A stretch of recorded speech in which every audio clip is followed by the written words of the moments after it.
ओम गंगणपतये नमो नमः। संक्षिप्त शिव पुराण कैलाश संहिता अध्याय 22 यति के एकादशा कृत का वर्णन। स्कंद जी कहते हैं, वामदेव, यति का एकादशा प्राप्त होने पर जो विधि बताई गई है उसका मैं तुम्हें स्नेहवश वर्णन करता हूँ। मिट्टी की वेदी बनाकर उसका सम्मार्जन और उपलेपन करें। तत्पश्चात पुण्य आह्वाचन पूर्वक प्रक्षेपण करके पश्चिम से लेकर पूर्व की ओर 5 मंडल बनाएं और स्वयं श्राद्ध करता उत्तराभिमुख बैठकर कार्य करें।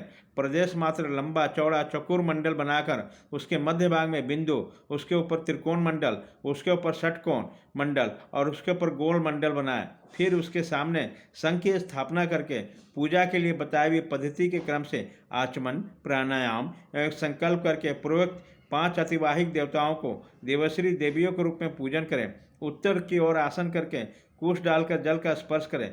पश्चिम से आरंभ करके पूर्व पर्यंत तक जो मंडल बताए गए हैं उसके भीतर पीठ के रूप में पुष्प रखें। उन पुष्पों पर क्रमशः उक्त 5 देवियों का आह्वान करें। पहला अग्नि पुंज स्वरूपणी अतिवाहिका देवी का आह्वान करते हुए इस प्रकार कहें, ओम ह्रीं अग्नि रूपा मतिवाहिक देवताम आवाहनम यामी नमः। इस प्रकार सर्वत्र वाक्य योजना और भावना करें। इस प्रकार 5 देवियों का आह्वान करके प्रत्येक के लिए आदरपूर्वक स्थापना आदि मुद्राओं का प्रदर्शन करें। तत्पश्चात ह्रांग ह्रीं ह्रूं हैंग ह्रों ह्रंग इन बीज मंत्रों द्वारा षड्न्यास और करन्यास करें।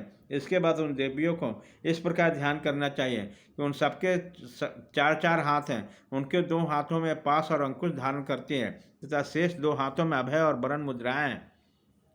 उनकी अंगकांति चंद्रकांति के समान है। लाल अंगूठियों के प्रभा से संपूर्ण दिशाओं के मुखमंडल को रंग दिया गया है। वह लाल वस्त्र धारण की है। उसके हाथ और पैर कमलों के समान शोभा पाते हैं। तीनों नेत्रों से सुशोभित मुख रूपी पूर्ण चंद्रमा की छटा से वो मन को मोह लेती है। माणिक्य निर्मित मुकुटों से उद्भासित चंद्रलेखा उसके सीमंत को विभूषित कर रही है। कपोलों पर रत्नमय कुमंडल झलमला रहे हैं। उनके उरोज पीर और उन्नत हैं। हार, केयूर, कड़े और करधनी की लड़ियों से विभूषित होने के कारण वे बड़ी मनोहारिणी जान पड़ती हैं। उनके कटिभाग कृच्छ और नितंब स्थूल हैं। उनके अंग लाल रंग के दिव्य वस्त्रों से आच्छादित हैं। चरणाबिंदों में माणिक्य निर्मित पायजपों की झंझकार होती रहती है। पैरों की उंगलियां में वृक्षों की पंक्ति अत्यंत सुंदर एवं मनोहर है।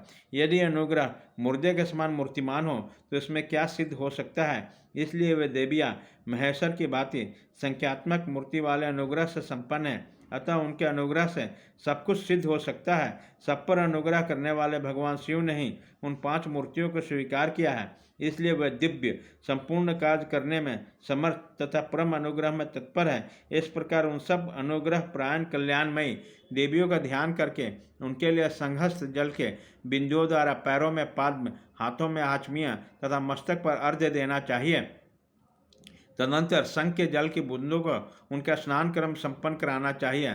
स्नान करने के पश्चात दिव्य लाल रंग के वस्त्र और तृतीय अर्पित करें। बहुमूल्य मुकुट एवं आभूषण दे। इन वस्तुओं के अभाव में मन के द्वारा भावना करके इन्हें अर्पित करना चाहिए। तत्पश्चात सुगंधित चंदन, अत्यंत सुंदर अक्षत, उत्तम गंध से युक्त मनोहर पुष्प चढ़ाएं।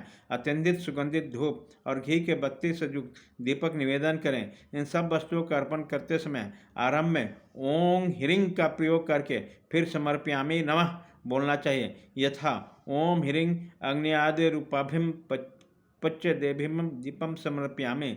इस तरह अन्य उपचारों को अर्पित करके वाक्य योजना कर लेनी चाहिए। दीप समर्पण के पश्चात हाथ जोड़कर प्रत्येक देवी के लिए पृथक पृथक केले के पत्ते पर पूरा सुवासित नैवेद्य रखें। वह नैवेद्य घी, शक्कर और मधु से मिश्रित खीर, पुआ, केले के फल और गुड़ आदि के रूप में होना चाहिए। भूर्भुवः स्वः बोलकर उसका प्रक्षेपण आदि संस्कार करें।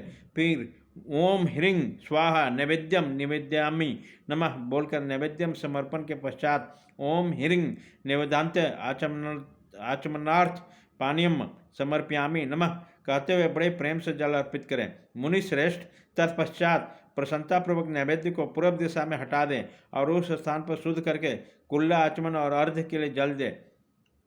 फिर तांबुल, धूप और दीप देकर परिक्रमा और नमस्कार करके मस्तक पर हाथ जोड़कर इन सब देवियों से इस प्रकार प्रार्थना करें, हे श्री माताओं, आप अत्यंत प्रसन्न हो, शिवपद की अभिलाषा रखने वाली इस यति को परमेश्वर के चरणाविदों में रख दे और इसके लिए स्वीकृति दे। इस प्रकार प्रार्थना करके उन सब का वे जैसे आई थी उसी तरह विदा दे, विसर्जन कर दे, उनको प्रसाद दे, कुमारी कन्याओं को बांट दे या गौओं को खिला दे अथवा जल में डाल दे। इसके सिवा और कहीं भी किसी प्रकार न डालें। यही पावन करें। यति के लिए कहीं भी एकदृष्टि श्राद्ध का विधान नहीं है। यहाँ पार्वन श्राद्ध के लिए जो नियम है उसे मैं बता रहा हूँ। मुनिश्रेष्ठ, तुम उसे सुनो, इसमें कल्याण की प्राप्ति होगी। श्राद्ध करता पुरुष स्नान करके प्राणायाम करें, यज्ञोपवीत पहनकर सावधान हो, हाथों में पवित्री धारण करके देश काल का कीर्तन करने के पश्चात मैं उस पुण्य तिथि को पावन श्राद्ध करूँगा। इस तरह संकल्प करें। संकल्प के बाद उत्तर दिशा में आसन के लिए उत्तम कुश बिछाएं, फिर जल का स्पर्श करें। उन आसनों पर दृढ़तापूर्वक उत्तम व्रत का पालन करने वाले 4 शिवभक्त ब्राह्मण को बुलाकर भक्ति भाव से बिठाएं। वो ब्राह्मण उपटन लगाकर स्नान किए होने चाहिए। उनमें से एक ब्राह्मण से कहें, आप विश्व से देव के लिए यहाँ श्राद्ध ग्रहण करने की कृपा करें। इसी तरह दूसरे से आत्मा के लिए, तीसरे से अंतरात्मा के लिए और चौथे से परमात्मा के लिए श्राद्ध ग्रहण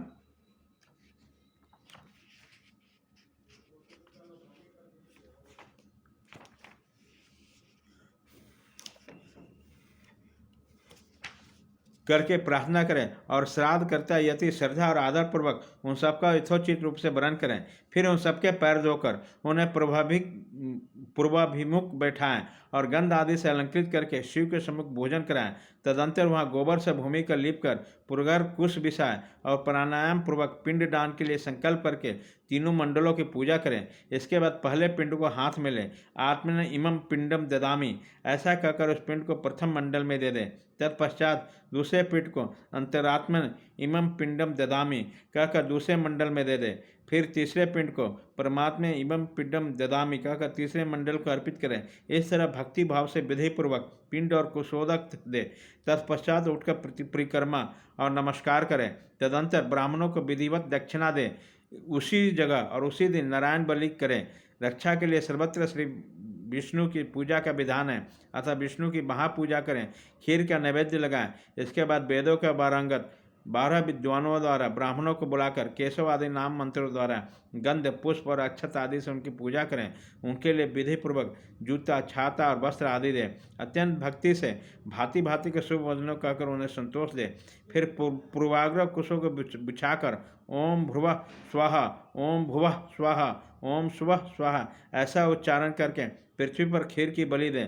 मुनीश्वर, यह मैंने एकादशा की विधि बताई है। अब द्वादशा की विधि बताता हूँ, आदरपूर्वक सुनो। अध्याय 22।